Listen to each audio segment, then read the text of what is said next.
renewable energy. Okay, so let's talk now about content delivery. It's important to note, even when we deliver our content online, we are still consuming significant amounts of energy. Making a computer typically requires mining and refining dozens of minerals and metals and the extensive use of plastics and hydrocarbon solvents. The lifespan of the average computer can be short, and electronics have become the fastest growing waste stream in the world. Only 18% of the U.S. electronic devices are currently recycled.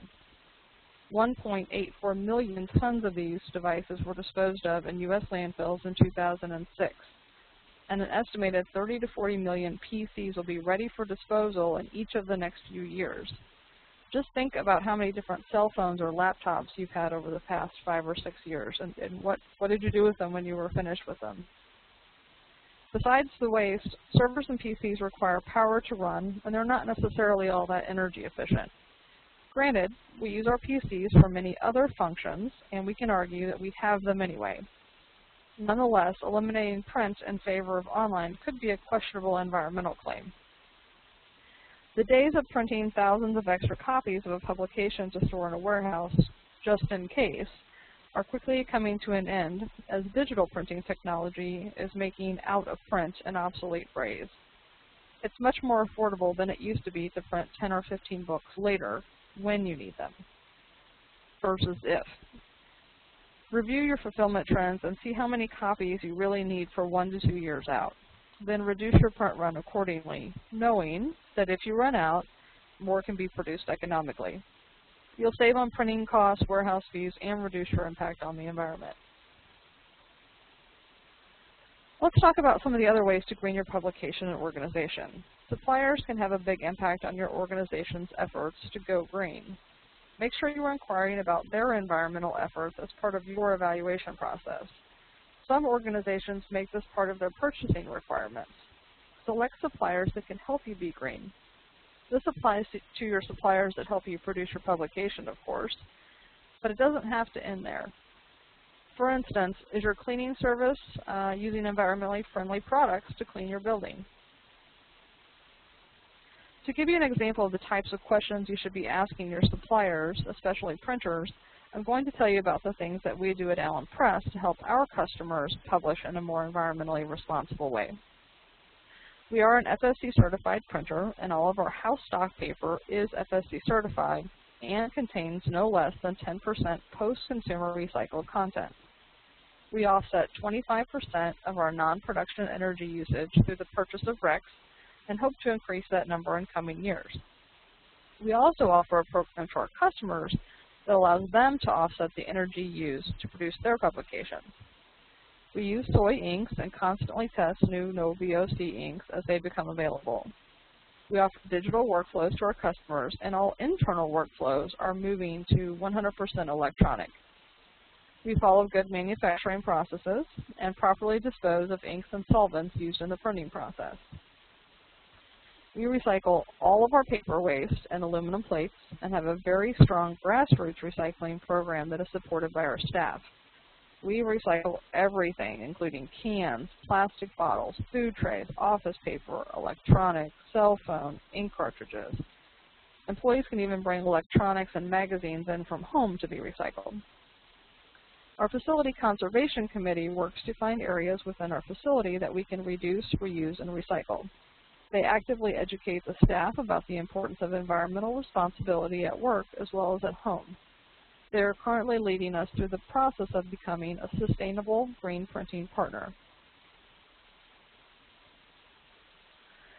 Okay, let's talk about your offices.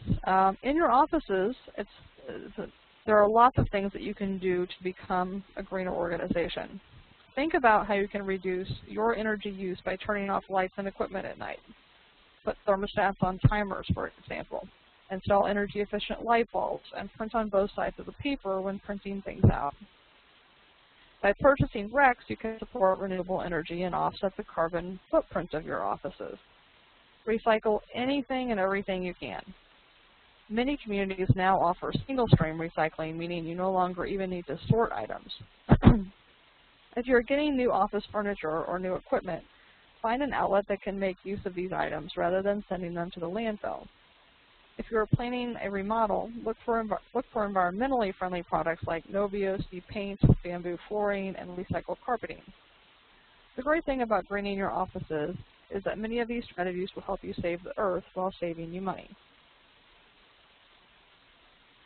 Your annual meeting is the fourth area where you can make some simple changes and reap big environmental gains.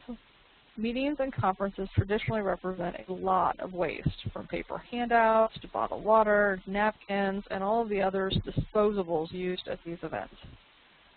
Start by selecting a venue that supports environmental responsibility in their business practices. Ask what a prospective venue's policies toward the environment are in your RFP. Select a venue that gives you options to make environmentally choices, like non-disposable dinnerware, water and pitchers, and cloth napkins. Consider a paperless or paper-free meeting. I've seen a couple of organizations that have turned their program books into smartphone apps. I don't know about the rest of you, but I have a closet full of bags from various conferences over the years. A person can really only use so many bags. The Ecological Society of America has a great program when it comes to conference bags. A few years ago, they gave out bags that were made of 100% recycled plastic bottles.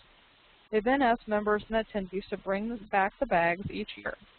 Instead of giving repeat attendees a new bag, they get a patch with the current year's meeting information that they can attach to their existing bag, kind of like the concept of the travel trunk. It's a very creative solution. I applaud them. Employees are a key part of your sustainability strategy as well. Encourage staff to carpool when possible, or consider letting them telecommute several days a week. If your offices are in an area where reliable public transportation exists, provide subsidies to encourage use.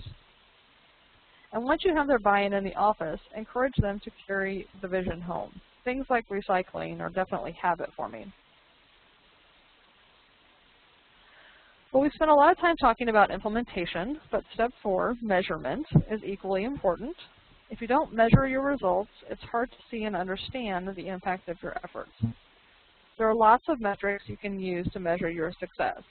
Online carbon footprint calculators can help you develop a baseline. You can measure your effectiveness against the goals that you've set forth in your sustainability statement.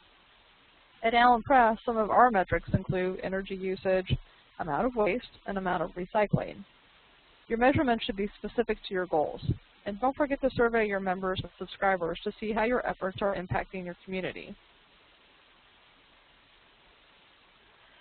The final step in the process is to communicate and report. Let your members and subscribers know what you've done and what the impact has been. Some of the ways that you can do this include maybe writing an editorial about it in your publication, post a sustainability report or scorecard on your website, distribute press releases or post comments about it on your Facebook page. You could tweet about it, or display environmental logos in your publication or on your website. Here are some of the logos that you can use depending on which initiatives you choose to pursue. If you are using FSC certified paper, recycled paper, or purchasing RECs to offset the carbon used to produce your publication, these logos can provide instant recognition when displayed in the pages of your journal or magazine. Okay, so we've covered a lot of ground today when it comes to publishing in an environmentally responsible way. I've outlined 5 basic steps to get you started. Formulate your strategy or plan, engage and educate your audience, implement the plan, measure your results, and communicate and report those results to your community. Hopefully everyone was able to gather at least a few tips for being green today. This quote and image help reinforce why sustainable publishing practices are important. Sustainability is really about our children and future generations. There are lots of little things that we can change that will make a big difference.